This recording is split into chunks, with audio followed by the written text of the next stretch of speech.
तर पुढच्या बातमीकडे वळूया। महायुतीचे उमेदवार मिहिर कोटेचा हे अर्ज भरणार आहेत। कोटेचा ओम देशमुख आमचे प्रतिनिधी त्यांच्याशी बातचीत करतात। ज्या प्रकारे भाजपमधून तुम्हाला सरप्राइझिंगली नाव तुमचं जाहीर झालं होतं तशाच प्रकारे महाविकास आघाडीचे जे उमेदवार आहेत संजय दिना पाटील हे यापूर्वी सुद्धा या मतदारसंघाचे खासदार राहिलेले आहेत। त्यांना निवडणुकीचा अनुभव आहे, मात्र तुम्हाला पहिल्यांदा लोकसभेची उमेदवारी मिळाली आहे। आव्हान वाटतं संजय दिना पाटलांचं की तुम्ही ही निवडणूक सहज जिंकाल? आत्मविश्वास वाटतोय?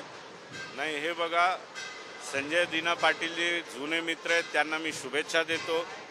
आव्हान निश्चित आहे, पण मनात एक विश्वास आहे की जनतेचा मनात मोदीजी आहेत आणि मोदीजींचे विकासाची गंगा घरोघरी पोचलेली आहे आणि निश्चितच जनता मोदीजींचा या लढवय्या सैनिकला विजयी करणार। एक महत्त्वाचा मुद्दा, विदर्भातलं जे पहिल्या टप्प्यातलं मतदान झालं तिथे भाजपला अपेक्षित असं मतदान झालं नाहीये।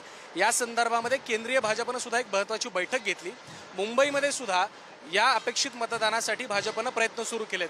तुम्ही तुमच्या पातळीवरती मतदान वाढवण्यासाठी काय करणार आहात? कारण भाजपनं बूथ कमिटी असतील किंवा इतर माध्यमातून हे प्रयत्न सुरू केले, मात्र विदर्भात त्याला यश नाही आलं। नाही, हे बघा, मला मुंबईची जनतेमध्ये पूर्ण विश्वास आहे। जनता खूप जागृत आहे आणि मोदीजींना तिसऱ्यांदा पंतप्रधान करण्यासाठी जनता हे मोठ्या प्रमाणात मतदान करणार असं माझा ठाम विश्वास आहे। स्वतः देवेंद्र फडणवीस तुमच्या प्रचारासाठी आज येत आहेत, अर्ज भरायला येणार आहेत, सभा देखील होतील। कशा प्रकारे या लढतीकडे तुम्ही पाहताय? विजय मिळवणं कितपत सोपं आहे, कितपत अवघड? नाही, हे बघा, फडणवीस साहेब स्वतः येत आहेत, तर मी यापेक्षा जास्त देवाकडनं काही अपेक्षा करू शकत नाही।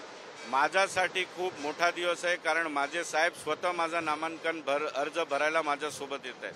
खूप धन्यवाद, थँक्यू सो मच। तर हे होते मिहिर कोटेचा, ज्यांनी सांगितलं विजय मिळवणं माझ्यासाठी खूप सोपं आहे। देवेंद्र फडणवीस या ठिकाणी येत आहेत, ही अत्यंत मोठी माझ्यासाठी गोष्ट आहे। व्हिडिओ जर्नलिस्ट प्रकाशसह मी ओम देशमुख, पुढारी न्यूज, मुंबई।